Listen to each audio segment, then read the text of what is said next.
আসসালামু আলাইকুম। Welcome back fine coaching centre. আজকে একটা লেসন নিয়ে আসছি, সেটা হলো কোনো কিছু করার কথা। যেমন আমার স্কুল যাওয়ার কথা, আমার ঘুমানোর কথা, অফিসে যাওয়ার কথা, আমার তার সাথে দেখা করার কথা। এরকম কথা নিয়ে যদি কথা বলি তাহলে হলো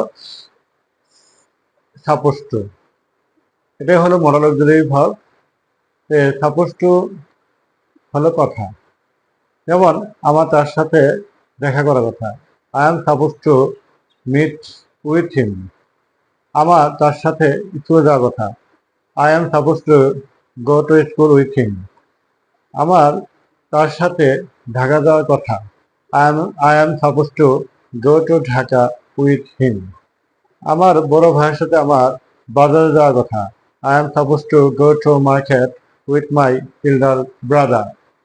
আমার ঘুমানোর কথা, I am suppose to sleep. আমার রান্না করার কথা, I am suppose to cook. এইভাবে আমরা হাজার হাজার বাক্য তৈরি করব। Thank you.